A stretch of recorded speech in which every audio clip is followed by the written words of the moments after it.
आइए आज हम फिर एक सवाल को सॉल्व करते हैं जो कि आपके 2015 में पूछा गया है। चैप्टर आपके ट्रांसपोर्ट इन प्लांट से है जो कि फिजियोलॉजी का पहला चैप्टर है।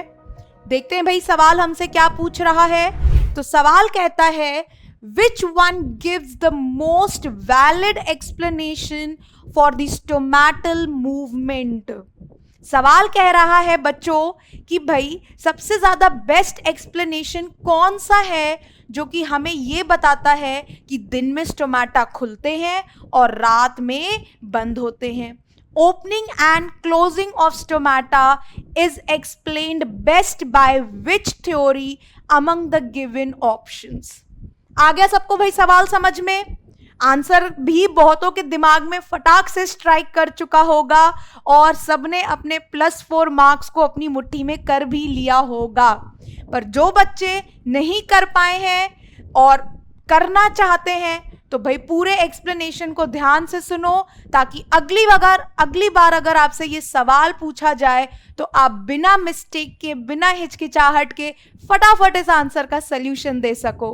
तो सबसे पहला है guard cell photosynthesis, transpiration, potassium influx, efflux and starch hydrolysis.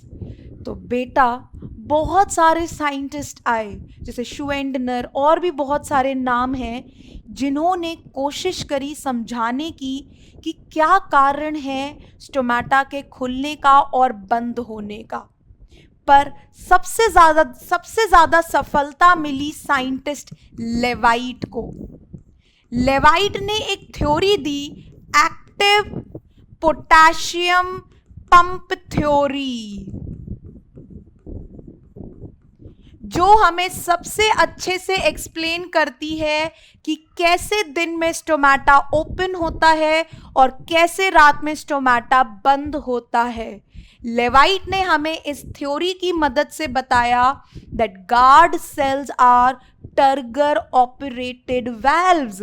अगर गार्ड सेल टर्जिड होंगे जो कि दिन के समय में होता है तो हमारे स्टोमाटा ओपन हो जाएंगे, और जब गार्ड सेल्स फ्लैसिड होंगे जो कि रात के समय में होते हैं तो हमारे स्टोमाटा बंद हो जाएंगे। तो लेवाइट की थ्योरी से हमें ये चीज समझ में आती है that guard cells of stomata are turgor operated valve. मतलब जब गार्ड सेल्स टर्जिड होंगे तो स्टोमाटा ओपन हो जाएगा, जब गार्ड सेल्स फ्लैसिड होंगे तो स्टोमाटा क्लोज हो जाएगा।